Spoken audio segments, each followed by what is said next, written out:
તો ફ્રેન્ડ્સ, તમને આજે હું જે રેસીપી બતાવવાની છું ને એ ઘઉંના મમરા બતાવવાની છું. તો એની માટે આવા ઘઉંના મમરા આવે છે, તમારે ત્યાં મળે છે કે નહીં એ કહેજો.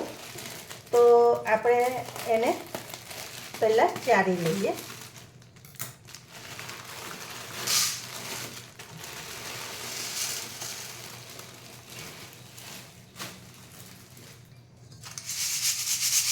આને ચારવા ખૂબ જરૂરી છે, તમારે એને ચારીને જ લેવાના. અને તમે આ મમરા તમારે ત્યાં મળે છે કે નહીં એ પણ કહેજો. ને આવા દાણા હોય ને એ આપણે કાઢી નાખીશું. તો જુઓ, નીચે આવું નીકળે એટલે એને ચારવા જરૂરી છે.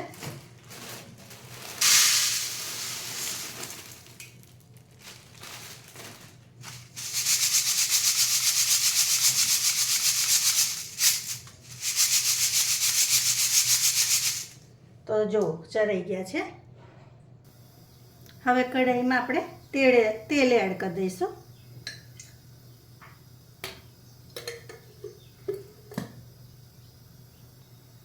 હવે ફ્રેન્ડ્સ, તેલ થાય એટલે આપણે જીરું એક ચમચી એડ કરી દેવાનું.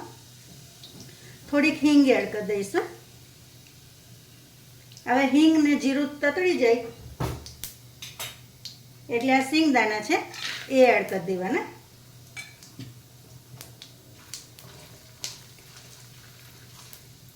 સિંગદાણાને થવા દેવાના. સિંગદાણા થોડાક કડક થાય ને ત્યાં સુધી આપણે રવા દઈશું.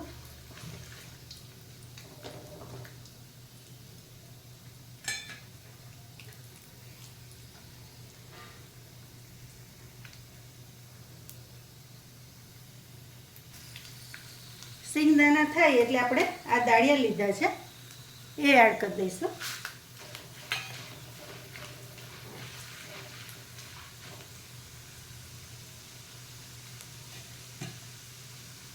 અને દાળિયા થોડાક થાય એટલે આપણે લસણ ને લીલું મરચું, આ લસણ છે એ એડ કરી દેવાનું. અને આ લીલા મરચાંની કતરણ છે, પતલી પતલી સમારી લીધી છે, એ આપણે એડ કરી દઈશું. હવે આપણે આને બરાબર મરચાંને શેકાઈ જવા દેવાના.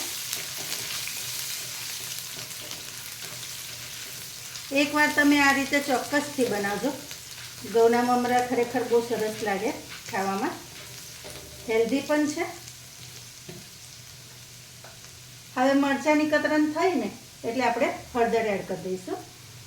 અને ટેસ્ટ પ્રમાણે મરચું તમે વધારે તીખું મોરું કરી શકો. તમે વિડીયો છેક લાસ્ટ સુધી જોજો. એવું નથી કે વઘાર થઈ ગયો એટલે બધું થઈ ગયું. હજી અંદર બીજું બધું એડ કરવાનું છે, એ પણ હું તમને છેલ્લા બતાવું.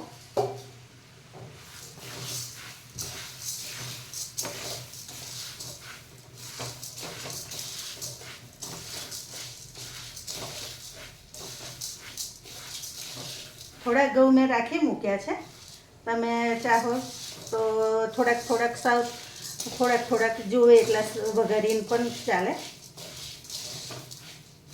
હવે આને આપણે મીડિયમ તાપે બરાબર કડક થાય ને ત્યાં સુધી શેકવાના.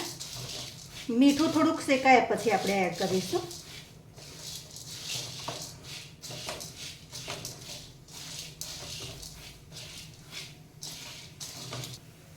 હવે એને ધીમા તાપે 4 મિનિટ જેવું થઈ ગયું છે.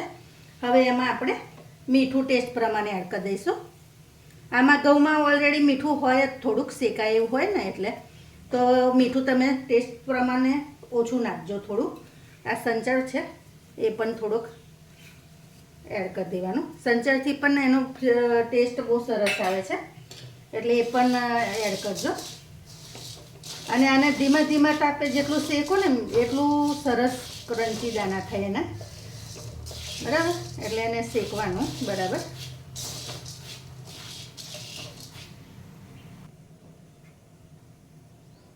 હવે આપણે ઘઉંના મમરાને શેકે 8-9 મિનિટ જેવી થઈ ગઈ છે ધીમા તાપે. હવે એમાં આપણે બીજું ઉમેરવાનું કે શું તે તમને કહું. તો આ અડદના પાપડ છે જે શેકી લીધા છે એ આપણે આવી રીતે અંદર એડ કરી દેવાના.